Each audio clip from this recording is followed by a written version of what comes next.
Halos 2,000 puno raw ang posibleng putulin para magbigay daan sa itatayong MRT-7. Ang mungkahi tuloy ng isang grupo, iilipat na lang ang ruta ng MRT-7. Nakatutok si Susan Enriquez. Ang mga punong ito sa Commonwealth Avenue ay ilan lang sa mga tatamaan sa itatayong MRT-7. Magmumula ang proyektong ito sa North Avenue sa Quezon City hanggang San Jose del Monte sa Bulacan. Sa pagbilang ng Department of Environment and Natural Resources, halos 2,000 puno ang maaapektuhan, kabilang ang mga puno ng Nara, Ipil at Mulave.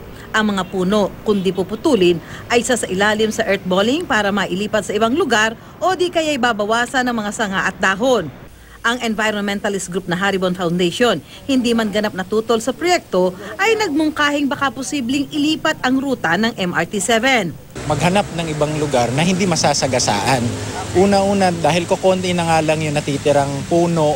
Aminado naman si DENR Secretary Gina Lopez, nakakahinayang kung madadamay ang mga puno. Sa isang banda, kailangan din naman ang proyektong MRT-7 para sa mga pasaherong seserbisyuhan ito.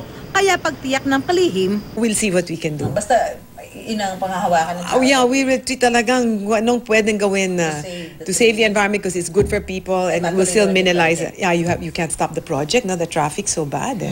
Ang DENR National Capital Region, inaasahang magsusumite ang kontraktor ng MRT-7 kung paano mapalitan ang mga masisirang puno. We have been conducting series of meetings with the proponent, with the contractor. We are calling their attention always. Why haven't you, we are asking them, why haven't you submitted until at the moment the required at least indicative rehabilitation or landscaping plan? Inaasahang matatapos ang proyekto sa 2020. May habang 27 kilometro ang proyekto. Inaasahang makikinabang dito ang mahigit 300,000 pasahero kada araw. Hinihintay pa ng GMA News ang pahayag ng Department of Transportation ukol dito. Susan Enriquez, Nakatutok, 24 Oras.